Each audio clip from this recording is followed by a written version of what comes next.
처음에 뭔가 수유할 때 불편하면 제일 처음 나타나는 증상이 수양이 줄어들다가 그 불편함이 지속된다면 수유 거부까지 오기도 하거든요. 네, 저는 간호사이고 육아 전문가로 압구정에서 아가소음 모유 육아 상담실을 운영하고 있는 윤봄이라고 합니다. 우리 신생아 젖병 물리는 법에 대해서 좀 여쭤보려고 하거든요. 수유를 할 때는 이제 흐를 수 있으니까 손수건을 아기 목 밑에 항상 받쳐주시고요. 자세는 너무 눕히지 않고 아기가 한 가슴 정도로 오도록 이렇게 수유 쿠션을 이용해서 높이를 맞춰주세요. 그래서 높이를 맞춰주시는데 안고 하셔도 되지만 조금 엄마 팔이 아플 수 있으니까 이렇게 높이를 맞춰주셔도 좋아요. 자, 아기한테 항상 교감하면서 아가야 맘마 먹자, 엄마가 분유 줄게, 배고팠어 하고 아랫입술 쪽으로 해서 넣어주시는데 젖병 각도는 45도 정도로 해주시는 게 적당하고요. 이렇게 가만히 대면은 모유가 조금씩 흘러나와서 입술에 묻게 되거든요. 그럼 아기가 맛보게 되고 그때부터 이제 입을 크게 벌리는 경우가 있어요. 크게 벌리면 좋지만 크게 안 벌릴 때는 살살 돌려가면서 넣어볼 수 있고요. 아기가 입을 벌리지 않는다고 이렇게 툭툭 치는 행위는 안 하시는 게 좋아요. 어떤 분들은 요란스럽게 돌리거든요.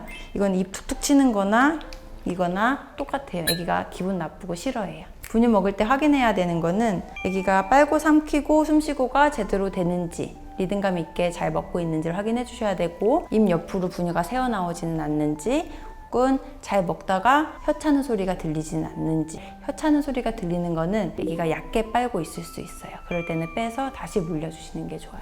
그리고 자, 분유 수유를 할 때 엄마의 시선이 아기 얼굴 위쪽이기 때문에 아래 턱 쪽은 신경 쓰기가 쉽지 않거든요. 아기가 아래 턱을 이용해서 젖을 짜먹는 것이기 때문에 아래 턱에 조금 더 밀착되었는지 확인해 주시는 게 좋아요. 그리고 윗입술이나 아랫입술이 말린 상태로 먹게 되는 경우도 있거든요. 그럴 때는 제대로 힘을 받을 수가 없어요. 그래서 말려 들어간다면 이렇게 손을 이용해서 가볍게 빼주실 수도 있어요.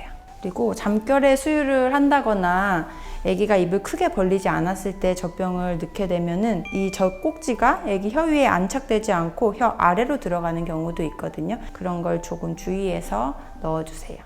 수유할 때 주의하실 거는 이렇게 목 잡고서 수유하시는 분들 계세요. 목 잡고 수유를 하는 거는 인큐베이터 안에 아기가 있을 때 어쩔 수 없이 하게 되는 경우는 있기는 하거든요. 조련에 있을 때 혹은 조련 나왔을 때 목을 잡고 수유를 하게 되면 아기가 거부하는 증상이 나중에 생길 수 있어요. 나도 모르게 엄마도 모르게 손목에 힘이 들어가게 되고 아기가 먹고 싶지 않거나 고개를 돌리고 싶은데 돌릴 수가 없게 되거든요. 그래서 목을 잡고 먹이기보다는 아기가 편할 수 있는 자세로 해서 먹여주시는 게 좋아요. 그 먹다가 아기가 막 헉헉대거나 이런 아기들도 있나요? 그런 경우에는 젖꼭지를 빼서 혹시 어디 찢어진 곳이 있진 않은지 우리 아기한테 젖병 분비 속도가 맞는지를 한 번 더 확인을 해주셔야지 돼요. 젖병을 빼서 똑똑똑 떨어지는지 혹은 물총처럼 쏘지는 않는지 한 번 더 확인을 해주세요. 자주 사례가 걸리고 개어내는 아이들은 소화 능력이 떨어져서 그럴 수도 있고요. 또 공기를 많이 먹고 있을 수도 있고요. 그래서 한 번씩 빼서 중간 트름을 꼭 해주시는 게 좋아요. 아기가 젖병을 잘 못 빠는 아기들도 있어요. 젖병 잘 못 빠는 아기들 많아요. 턱이 힘이 부족한 아기들은 턱이 힘이 약해서 잘 못 빨아먹는다거나 빠는 힘이 약하다거나 하는 아이들도 많이 있어요. 어떻게 해야 돼요? 아기한테 맞는 젖꼭지를 찾아주는 것도 방법이고요. 수유 자세도 젖병 드는 각도나 아기 앉는 각도, 그 뒤에 목 잡지 않고 하는 거 전문가의 도움을 받아서 우리 아기한테 맞는 젖병 젖꼭지를 찾거나 아니면 직접 한번 찾아보실 수도 있어요. 전문가라는 게 선생님 같은 전문가를 말씀하시는 건가요? 아, 네, 저를 찾아오시면 됩니다.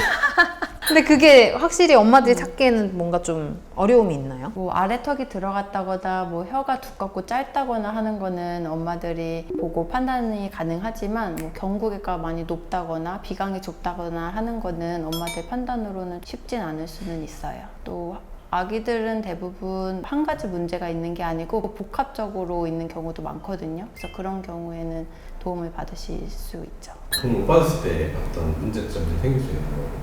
저한테 오신 사례 중에 이제 수유량이 계속 떨어져서 또래 아이들보다 몸무게가 확연히 적게 나가고 어머니들이 많이 속상해해서 찾아오시는 경우도 많이 있어요. 처음에 뭔가 수유할 때 불편하면 제일 처음 나타나는 증상이 아기가 수유량이 줄어들게 돼요. 그래서 수유량이 줄어들다가 그 불편함이 지속된다면 수유 거부까지 오기도 하거든요. 수유 거부가 온 아기들은 대부분 심리적인 이유가 크기도 해요. 이제 먹는 양이 점점 줄어들기 시작하니까 엄마 아빠는 마음이 조급해져요. 그래서 조금만 더 먹자, 왜 이거밖에 못 먹었어, 우리 빨리 먹고 몸무게 늘어야지, 이런 조바심들이, 이런 불안이 아기한테 그대로 가게 되거든요. 그래서 이게 거부로까지 가게 되는 케이스를 많이 봤어요. 그래서 아기가 잘 먹지 못하거나 수유량이 떨어지면 계속 억지로 강요한다거나 나의 불안을 아기한테 그대로 전달하기보다는 다른 수유 자세 방법으로 일단 수유를 시도해보시고, 그래도 개선이 안 된다면 우리 아기한테 맞는 젖꼭지, 젖병,